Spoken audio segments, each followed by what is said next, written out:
네이버 같은 포털의 뉴스 기사를 보면 제목에 충격, 경악 같은 단어들이 많이 들어있죠.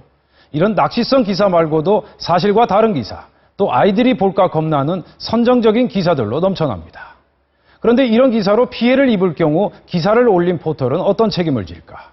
김정원, 조재영 두 기자가 잇따라 보도합니다. 화끈한 속옷 구매 후기로 시작되는 긴 제목의 인터넷 기사입니다. 음란물에 가까운 속옷 여성의 사진과 도저히 기사라고 보기 어려운 내용이 전부입니다.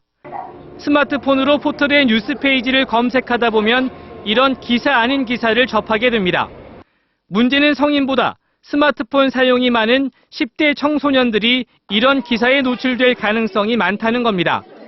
고등학생 2명과 스마트폰으로 네이버의 연예 뉴스 페이지를 들여다봤습니다. 아슬아슬한 느낌의 사진과 함께 초기 화면에 배치된 무보정 각선미라는 제목의 기사. 클릭해 들어가 보니 자극적인 사진과 동영상, 각종 성인용품 광고가 꼬리에 꼬리를 물듯 이어져 있습니다. 15분 동안 검색된 것만 20여 개, 1분에 1.5개 꼴입니다. 내용도 선정적인데 광고 같은 거에서 나오는 사진들도 되게 상징적이라서 깜짝 놀랐어요. 이런 기사들은 해당 언론사가 조회수를 늘리기 위해 양산하는 것이지만 포털의 뉴스 편집 자체에 문제가 있다는 게 전문가들의 지적입니다. 감각적인 뉴스를 광고 효과라든가 상업적인 이유로 전진 배치를 하게 되고 작년 말 양성평등교육진흥원 조사에서도 포털 기사 10개 중 8개가 자극적인 내용을 담고 있는 것으로 나타났습니다.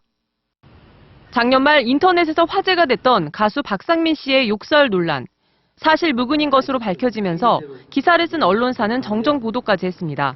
그런데 인터넷 포털에는 비슷한 내용의 기사들이 수십 개나 방치돼 있습니다. 나쁜 사람, 좋은 사람 만드는 거가 정말 간단한 세상이 된 것 같아요. 인터넷을 기반으로 운영되는 언론사는 줄잡아 6,000개. 엉터리 매체도 부지기수지만 포털과 제휴만 맺으면 영향력은 엄청납니다. 팩트가 아닌 기사들도 많이 내용이 있는데 그런 것들조차도 그냥 바로 기사 올려서 뭔가 좀 계속 주목을 받고 허위 기사에 협박성 기사까지. 포털은 이런 기사의 주 유통 경로가 됩니다. 이처럼 잘못된 보도로 피해를 볼 때 포털에 대해서도 언론중재위나 소송을 통해 바로잡을 수 있습니다. 지난 2009년부터는 인터넷 포털도 언론으로 간주해 문제 있는 기사를 게재한 책임을 물을 수 있게 했기 때문입니다. 하지만 이런 사실을 알고 있는 사람은 별로 없습니다. 저는 포털 사이트 쪽에는 소송을 걸 수 있는 걸 잘 몰랐고요. 보통 언론사 쪽에만 책임이 있는 걸로 알고 있어서. 그런 만큼 언론사가 기사의 잘못을 인정하더라도 포털에는 문제의 기사가 남아있는 경우가 많습니다. 완벽한 피해 구제를 위해서 언론사에 대해서도 뭔가 요청을 하고 포털에 대해서도 요청을 하는 것이 제일 확실한 방법이라고 생각합니다. 엉터리 기사의 양산을 막기 위해서는 포털 스스로 책임지는 자세를 가져야 한다는 목소리가 높아지고 있습니다.